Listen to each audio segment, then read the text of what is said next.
최순실 국정농단 의혹을 수사 중인 박영수 특별검사팀이 최순실, 김종전 차관을 조사한 데 이어 오늘은 정호성 전 비서관을 공개 소환했습니다. 추가적인 혐의가 드러날지 주목됩니다.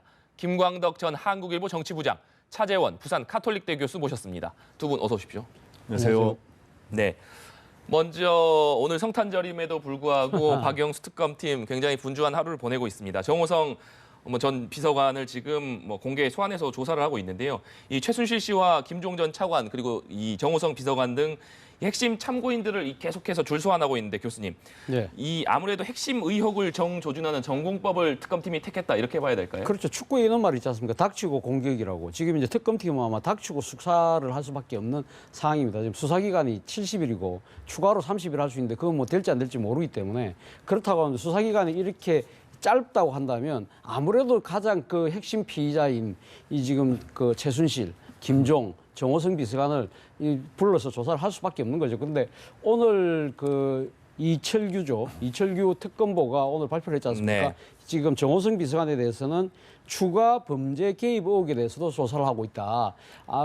그 이야기는 뭐냐고 한다면 아마 정호성 비서관이 뭐 개별적으로 이 범행을 했다기보다는 정호성 비서관이 대통령의 최측근으로서 이 박근혜 대통령과 최순실 관계를 제일 잘 아는 사람이지 않습니까? 그래서 두 사람의 관계에서 여러 가지 추가된 의혹에 대한 확인할 부분이 분명히 있을 거고, 그리고 또 대통령을 옆에서 최측근에서 보좌하다 보니까 세월호 7시간에 대한 동선을 가장 또 잘 알 수 있는 사람 아닙니까? 그리고 또 대통령이 재벌 총수들과의 독대 과정에서도 아마 준비를 하고 이러한 부분들에서 정호성 비서관이 어느 식으로든 직간접적으로 개입됐을 가능성이 크다. 그런 부분들에 대한 조사. 그리고 또 향후 오늘 이 특검보가 이야기했습니다만은 청와대에 대한 압수수색에 대한 여러 가지 청와대 내의 이 기밀 장소는 어디고, 그러면 이 특검이 들어갈 수 있는 장소는 어딘지 그런 것도 파악하는 부분에 있어서도 정호성 비서관의 조사가 꼭 필요했지 않았나 생각입니다. 네.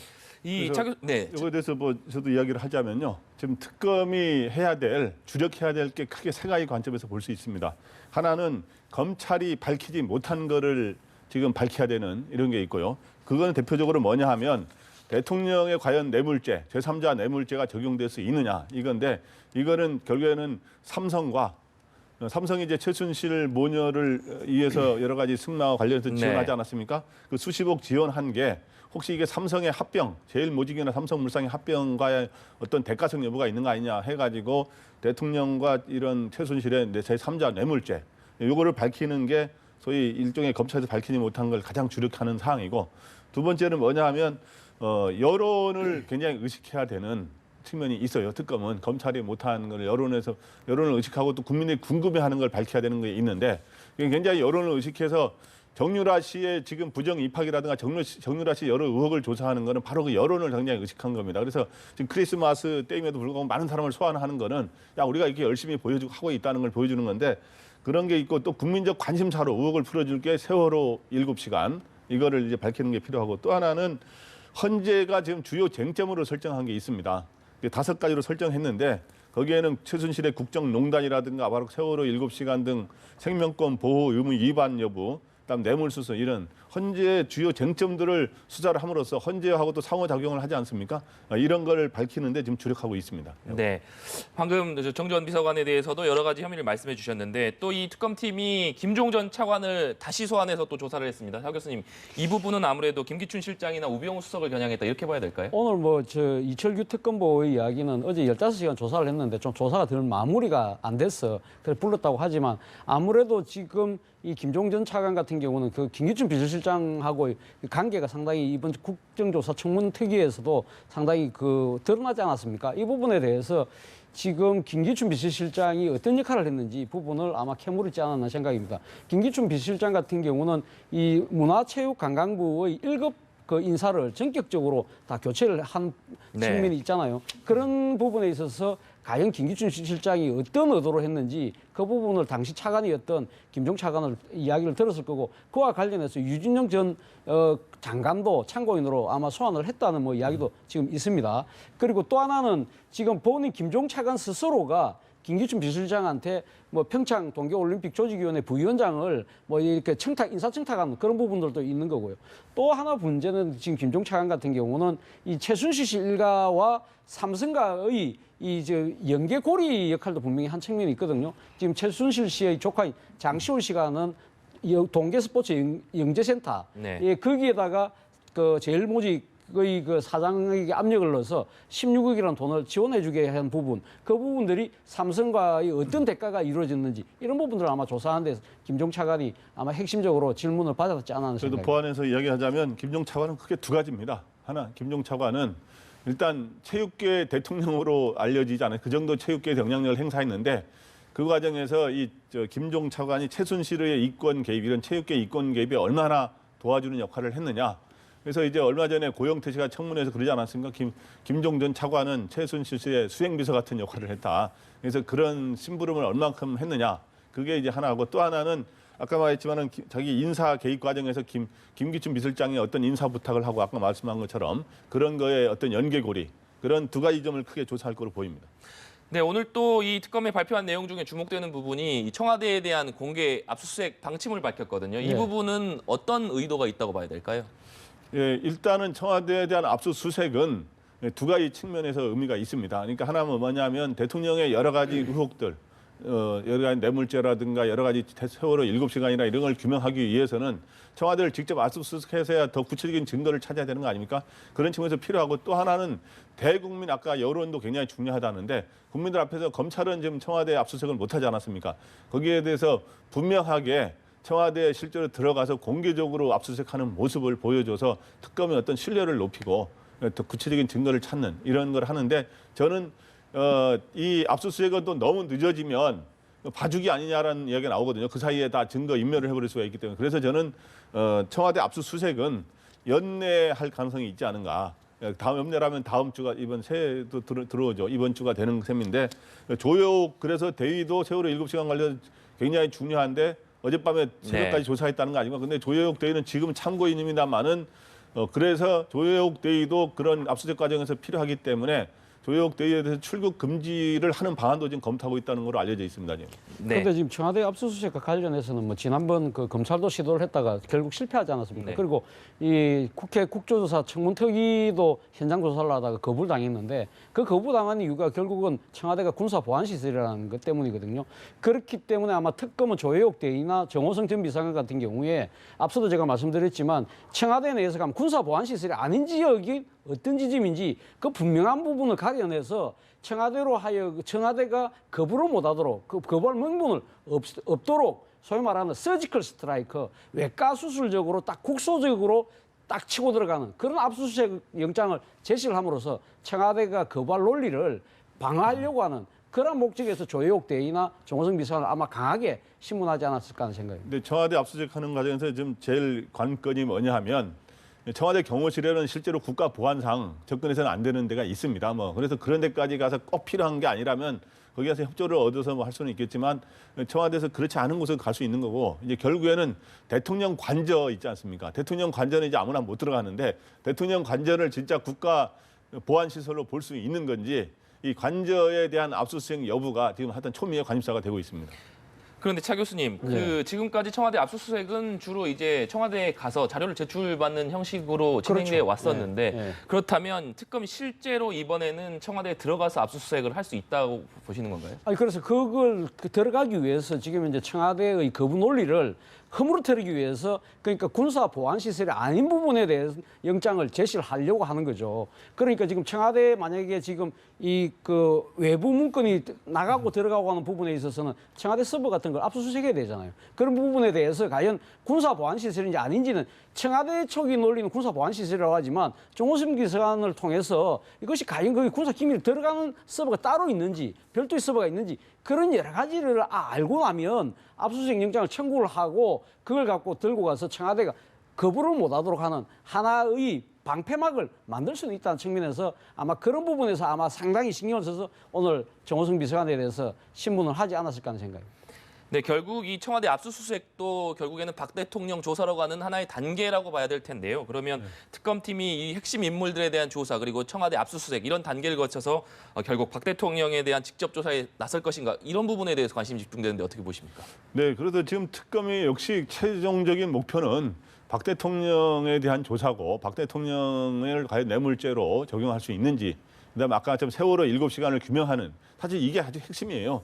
그래서 세월호 7시간은 온 국민이 궁금해하지 않습니까? 몇 년 동안 좀 논란이 되어 왔기 때문에 그거는 어떤 게 사실이든 간에 좀 진실을 알아야 되거든요, 지금. 그래서 이제 박 대통령에 대한 어떻든 대면 조사는 불가피하고 그리고 대통령도 원래는 특검 조사에 적극 응하겠다고 하지 않았습니까? 검찰 조사에도 원래 응하겠다고 했는데 검찰 조사에는 막판에 응하지 않고든 특검에 적극 임하겠다.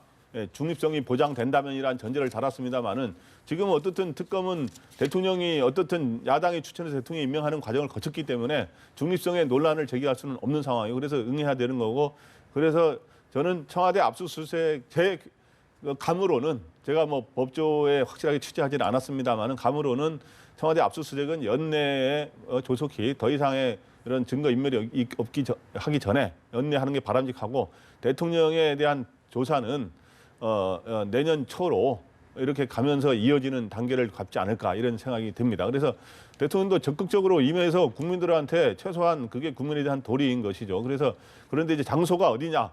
청와대에 직접 찾아가서 관저라든가 어디에 본관이나 비서동에서 가서 조사를 하느냐? 아니면 청와대 인근에 안가에서 조사하느냐? 어쩌면 그렇지 않으면 대통령이 특검 사무실로 와서 조사를 하느냐 하는 이런 것들이 남아 있는 것이죠. 예. 네, 이번에는 정치권 얘기로 가보겠습니다. 이 새누리당 비주류가 개혁 보수신당을 꾸리기로 했는데 네. 탈당 시한 이틀 앞으로 다가왔습니다.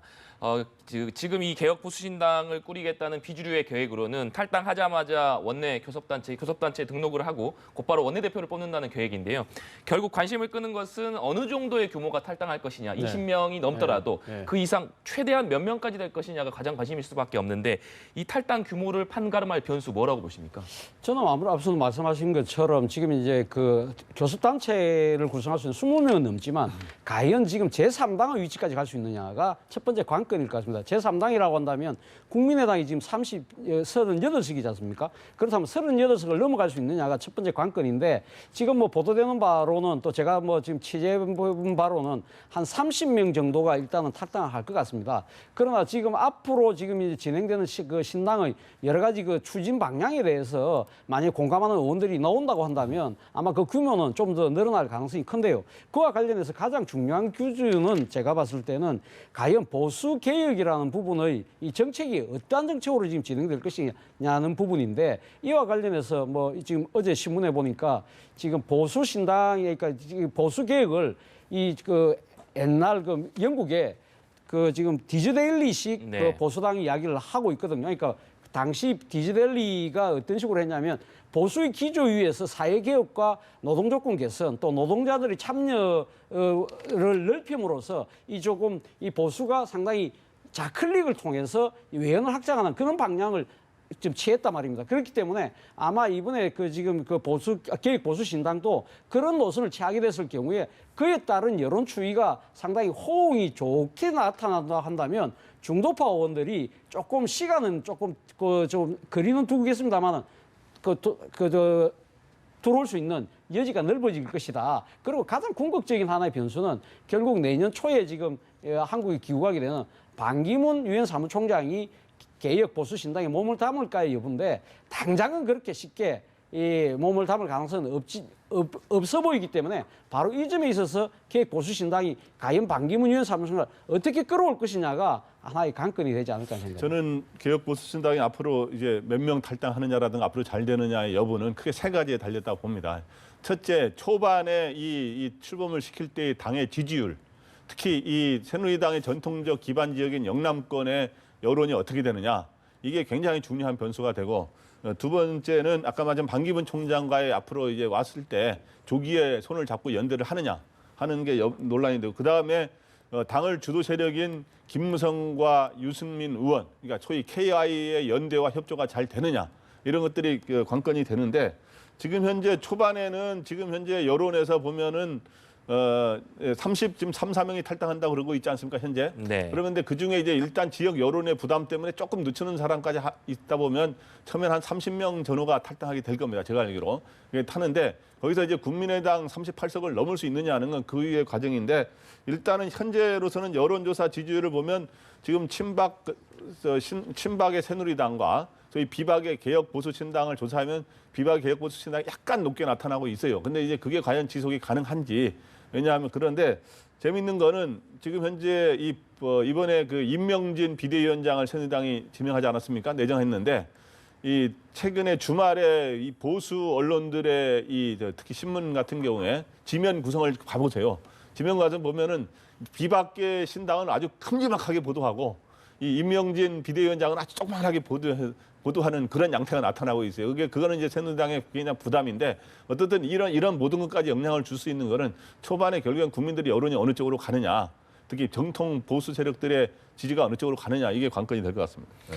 네, 앞서 차 교수님께서는 네. 역시 반기문 유엔 사무총장의 이 개혁보수 신당 합류 네. 가능성에 대해서 말씀을 해주셨는데 김 부장님께서는 이 반 총장의 거치, 이 개혁보수 신당을 택할 수 있을까요?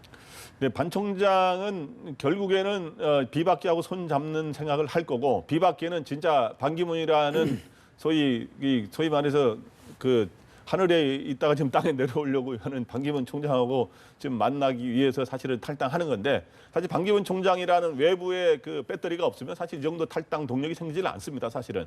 그런데 일단 반기문 총장 입장에서는 전략적으로 들어오면 바로 비박계와만 전면적으로 손잡는 거는 하기 어려울 거다 이렇게 보입니다. 왜냐하면 그렇게 되면 전통적인 보수층의 지지를 다 끌어내는 게 쉽지 않기 때문에 와서 처음에는 독자적인 자기 세력 중심으로 독자적 정치 세력화를 하면서 비박을 먼저 더 끌어들이긴 하겠지만 비박만 손잡지 않고 친박 세력들도 같이 끌어들여서 소위 자신의 주도하에 비박과 친박을 다 끌어안는 범보수 연합 세력을 다시 재결집하는 그런 역할을 시도하지 않을까. 거기에다가 더 나간다면 국민의당이라든가 손학규 전 대표든 제3지대와도 손 잡을 수 있으면 잡자 하는 거는 그 이후의 구도로 이렇게 생각하고 있을 겁니다.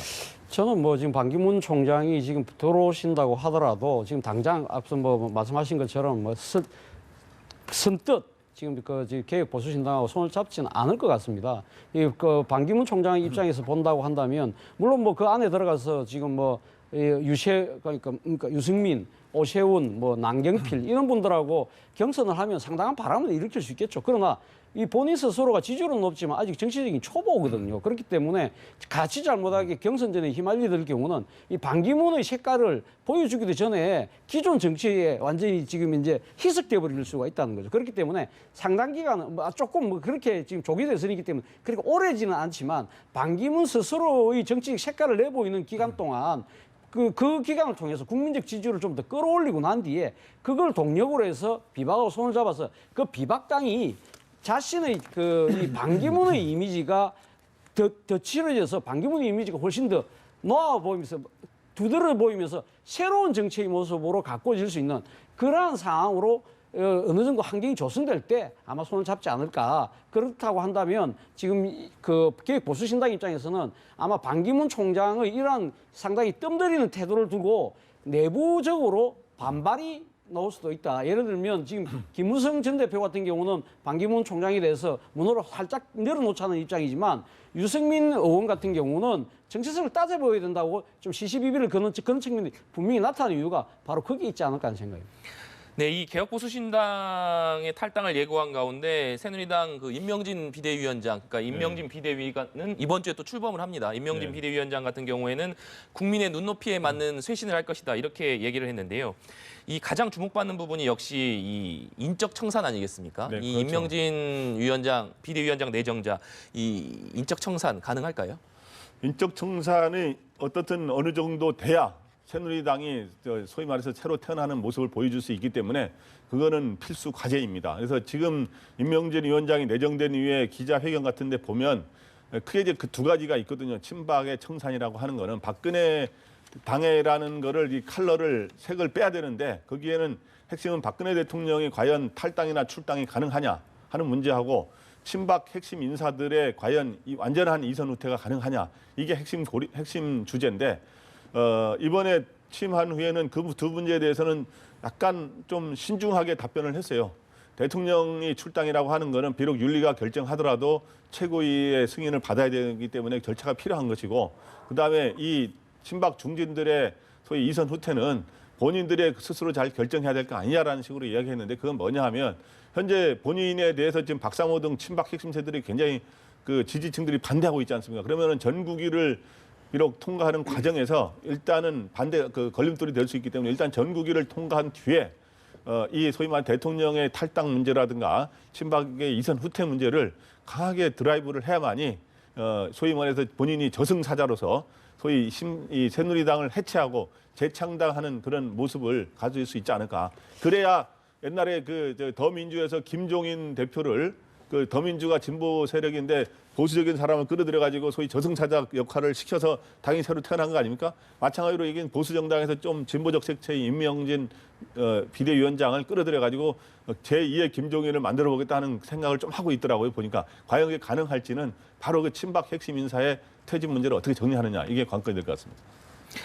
네, 이런 가운데 야권에서는 이 요새 화두가 되고 있는 부분이 대통령 결선 투표제입니다. 사실상 이 문재인 전 대표 외에 다른 주자들이 이 결선 투표제를 들고 나오면서 문재인 전 대표 같은 경우도 완전히 반대하는 것은 아니다. 뭐 이런 입장을 밝힌 것으로 알려져 있는데 차 교수님, 이 결선 투표제 도입, 문재인 대세론을 뒤집을 수 있는 변수가 될 수 있다고 보십니까? 문재인 대세론을 상당히 흔들게 할 수 있는 가장 큰 뭐 또 독립적인 변수는 분명히 벌써 된 것 같습니다. 지금 뭐 문재인 전 대표 같은 경우는 본인 스스로가 뭐 그저께 이야기를 했죠.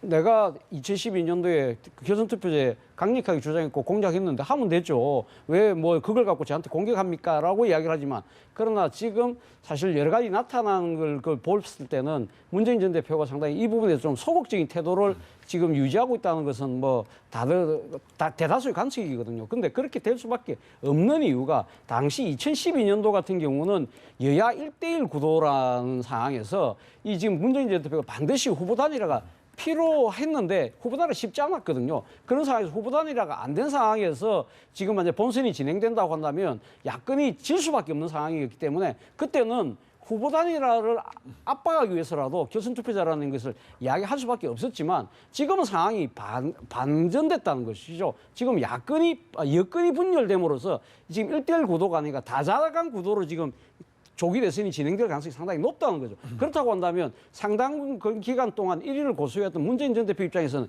이 부분을 그렇게 강하게 치고 나갈 수도 나갈 이유가 없는 거죠. 그리고 또 실질적으로 지금 이 결선 투표자라는 부분이 본인이 2012년도 이야기했을 때 여건이나 이런 데서 반대를 하면서 무슨 논리를 내세웠냐고 한다면 그건 헌법 개정 사항이다. 그런 이야기했기 때문에 본인 입장에서는 아니 헌법 개정을 안 된 상황에서 제가 이 이야기를 한다고 될 수 있나요? 이렇게 발을 뺄 수 있는 상황이긴 하지만 그러나 지금 문재인 전 대표를 반대하는 이 후발의 그 야권의 잠룡들 입장에서 보면 결선 투표자가 된다고만 한다면 제3지대에서 이 후발주자들끼리 이 합종 연행할 수 있는 상당한 그 동력이 될 수가 있는 부분이기 때문에 이 부분을 강하게 치고 나갈 수밖에 없는 상황이죠. 그리고 아마 결선 투표제가 여권 내에서도 4년 전과는 달리 여권도 지금 분열되어 있는 상황이기 때문에 분열될 가능성이 높은 상황 아닙니까? 그렇다고 한다면 여권도 거기에 하답할 가능성이 높다는 거죠. 바로 이 점 때문에 문재인 전 대표 입장에서는 지금 상당히 강하게 치고 나가지도 못하고 발을 빼기도 조금 어색한 이런 좀 상당히 좀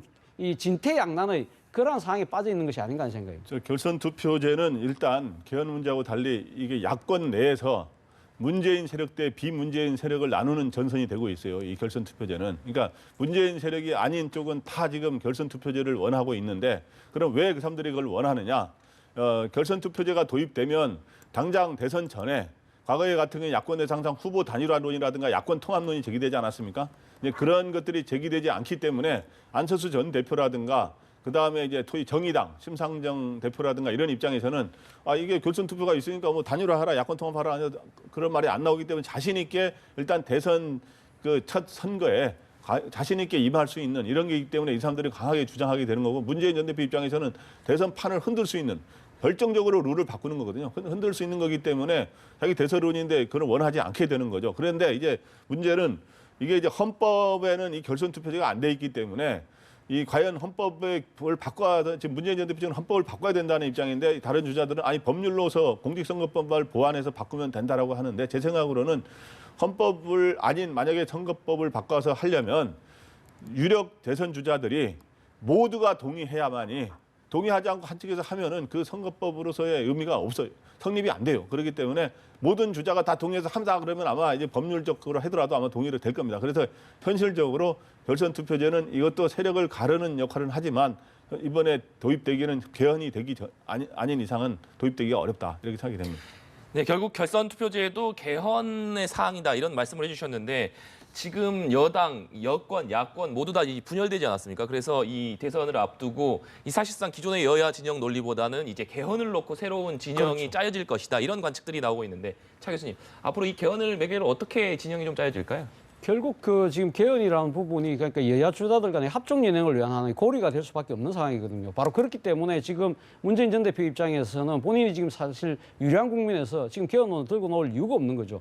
본인 입장에뿐만 아니라 많은 국민들도 지금 이제 이 그 개헌보다는 이 지금 대통령의 하야가 더 바람직하다고 생각하고 있는 상황이지 않습니까? 여론조사를 본다고 한다면 그렇기 때문에 문재인 전 대표 입장에서는 개헌론 굳이 들고 나가서 이야기를 하면 탄핵 국면의 초점도 흐려지고 그것이 결국은 이 야권 세력들이 결국은 이 제밥에 더 관심이 많은 그런 상황이 아니냐고 그러니까 국민들로 비난을 받을 수 있기 때문에 나는 여기 이야기를 못 한다고 하지만 그러나 반대 측에 있는 다른 야권의 잠룡들 입장에서는 개헌이라는 고리가 있어야만 자신들끼리 합종 연행을 하는 데 있어서 소위 말해 권력을 분점할 수 있는 계기가 생길 수 있잖아요. 그러나 당장 조기 대선 전에는 지금 개헌이 되기가 쉽지는 않다는 거죠. 지금 서로 다 생각하고 있는 권력 구조 개편에 대한 이 지금 생각이 다르다는 거죠. 그렇기 때문에 하나로 합치가 되지 않기 때문에 조기 대선 전에는 어렵겠지만 그러나 개헌론을 주요 공약으로 내세워서 이걸 통해서 이 잠룡들, 그러니까 지금 후발 잠룡들 같은 경우는 서로 분권과 협치라는 키워드를 중심으로 모일 수가 있기 때문에 저는 아마 개헌론이 당장은 아니지만 이 대선판을 흔드는 상당한 그 공약으로서의 가치가 증명되면서 이것을 중심으로 지금 합종령이 될 가능성이 높다고 봅니다. 그 지금 현재 이제 저희 탄핵 열차에서 조기 대선 열차로 이제 갈아타지 않았습니까?